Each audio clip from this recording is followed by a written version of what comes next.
MSN زندہ باد۔ ان الباطل کان زہوقا۔ صدق اللہ العظیم۔ نہایت محترم برادر انس، صدر مسلم اسٹوڈنٹس لیگ، اور یہاں اسٹیج پر بیٹھے ہوئے تمام ذمہ داران مسلم اسٹوڈنٹس لیگ اور ہمارے اکابرین رہنما اور لاہور شہر بھر کے آئے ہوئے غیور طلباء کو، آپ تمام لوگوں کو دل کی تہ گہرائیوں سے السلام علیکم ورحمۃ اللہ وبرکاتہ۔ یقیناً اس اذیت، اس کرب سے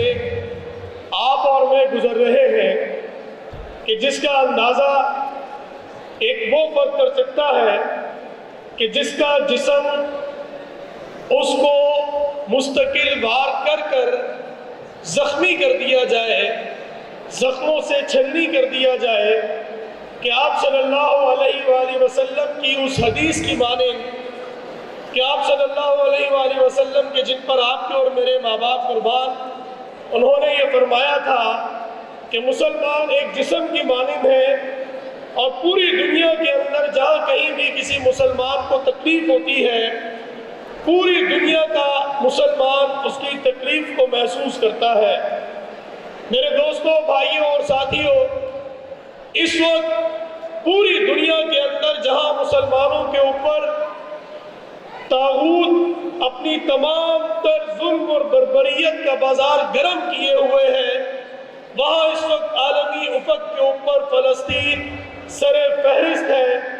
اور فلسطین کا مسئلہ یہ نہ صرف مسلمانوں کا مسئلہ ہے، یہ جہاں ہمارے ایمان کا مسئلہ ہے، وہی ان عالمی دنیا کی طاقتوں سے ہم یہ کہتے ہیں کہ یہ فلسطین کا مسئلہ ایک انسانیت کا مسئلہ ہے۔ وہ انسانی حقوق کی علمبردار تنظیم ہے کہ جہاں اسلام آباد کے اندر کہیں کسی خاتون کے اوپر کوئی ہلکا سا وار بھی ہو جائے تو پوری دنیا کے انسان تڑپ اٹھتے ہیں۔ وہاں آج 7 اکتوبر سے جاری اس دنیا کی، موجودہ دنیا کی سب سے بڑی جنگ، کہ جس میں 14,000 لوگوں کو شہید کر دیا گیا اور 5,000 معصوم بچوں کو شہید کر دیا گیا ہے، ایسے میں پوری دنیا اس وقت خاموش اور تماشائی بنی ہوئی ہے۔ اور وہ امریکہ کہ جو پوری دنیا کو یہ چلا کر بتا رہا تھا کہ حماس ایک دہشت گرد تنظیم ہے، پوری دنیا نے اس امریکہ کو یہ بتایا ہے کہ اسرائیل دہشت گرد ہے۔ میرے دوستوں، بھائیوں اور ساتھیوں، یہ فلسطین کا مسئلہ، فلسطین کے لوگوں سے محبت ہم اپنے ایمان کا مسئلہ سمجھتے ہیں۔ اسلامی جمعیت طلبہ 7 اکتوبر کے اس پہلے دن سے ہی کہ جس دن ان کے اوپر وار ہوا ہے، آپ اور ہماری طرح کے وہ تمام تر طلبہ الحمدللہ پورے پاکستان کے تعلیمی اداروں کے اندر سراپا احتجاج ہے۔ ہم جو کچھ کر سکتے ہیں ہم ان کے لیے دعا گو بھی ہیں، دعائیں بھی کرتے ہیں، لیکن اس سے بڑھ کر ایک چیز کہ جس کا اثر ابھی حالیہ اکانومی کے اندر آپ نے دیکھا ہے کہ آپ اور میں اگر کوئی اور چیز کر سکتے ہیں تو وہ اسرائیلی پروڈکٹس کا بائیکاٹ ہے۔ میں آپ کے سامنے ایک چھوٹا سا واقعہ بھی بتا کر اپنی جگہ لوں گا اور یہاں ان کے منتظمین کو مبارکباد بھی دوں گا کہ انہوں نے ہمارے ایمان کے شعلوں کو جلانے کے لیے، اپنے اظہار خیال کے لیے، فلسطینی بھائیوں سے ہمدردی کے لیے آج کا یہ پیغام سجایا ہے،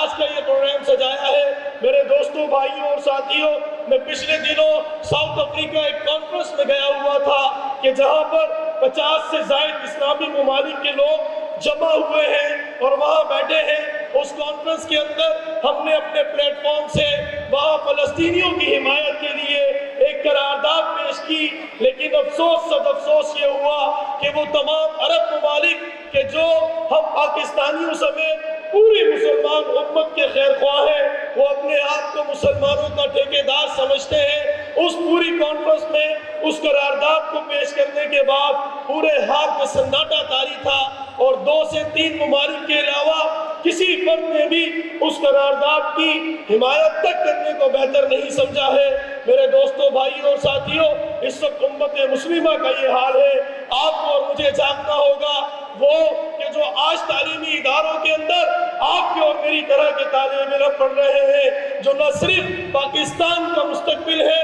بلکہ وہ پوری امت مسلمہ کا مستقبل ہے۔ آپ کو اپنی امت کے لیے کھڑا ہونا ہوگا، پاکستان کے لیے کھڑا ہونا ہوگا، اسلام کے لیے کھڑا ہونا ہوگا، اور پوری دنیا کے اندر اسلام کے اوپر جہاں کہیں کوئی بات آئے گی اس میں نوجوانوں کو اپنا کردار صف اول کی صفوں کے اندر کرنا ہوگا۔ میں دعا کرتا ہوں اللہ تبارک و تعالیٰ آپ کا یہاں آنا قبول فرمائے، ہمارا یہاں آنا قبول فرمائے، اور فلسطین کے مسلمانوں کے اوپر جلد از جلد اللہ تبارک و تعالیٰ ان کو خوشیوں کے دن دیکھنا نصیب فرمائے۔ وآخر دعوانا ان الحمدللہ رب العالمین۔